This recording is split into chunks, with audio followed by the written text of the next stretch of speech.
تعطیلاتون آماده ای؟ اوکی شهرام جان بریم. چطور دلت اومد؟ نرتی قسم خوردی، نرتی بلم کردی، نرتی کم آوردی. چطور دلت اومد که غمو که میدیدی، صدای زجه هامو میذاشتی و میخندیدی. بند تو این بود برات فرستادم عکس بدنمه، بدن پاره پارم. انقدر دانه کردم صدامم در نمیاد، دست خودم نیست خون از گلوم بالا میاد، دست خودم نیست خون از گلوم بالا میاد. صدای زجه هامو میذاشتی و میخندیدی.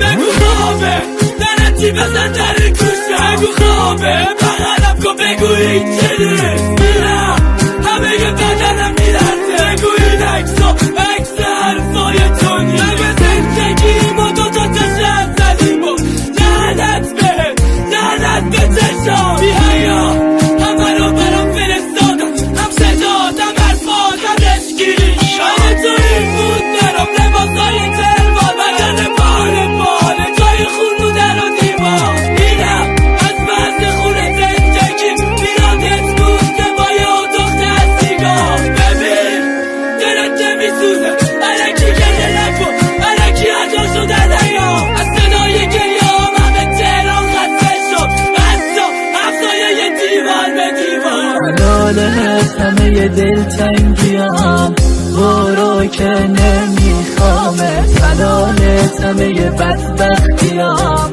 برو که نیستش یادت. مدیون ناله هامی مدیون گریه هامی، رفتی و باز رفتن خون ازم مدیون دست و پامی. میمیرم اگه لمست کنه، میمیرم اگه حست کنه، هر کاری خواستی تو با هم کردی. میمیرم اگه اذیتت کنه، رفتی و شدم داغون، رفتی ولی ببین میشی پشیمون. از وقتی نیستی با خودم حرف میزنم آواره تو کنج خیابون.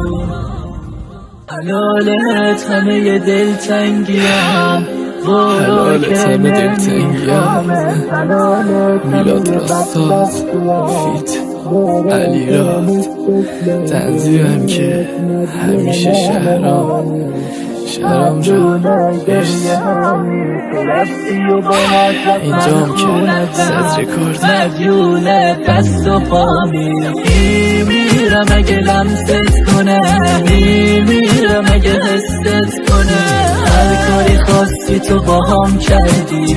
میمیرم اگه اذیتت کنه، رفتی و شدم داغون، رفتی ولی ببین میشی پشیمون. از وقتی نیستی با خودم حرف میزنم آواره تو کنج خیابون.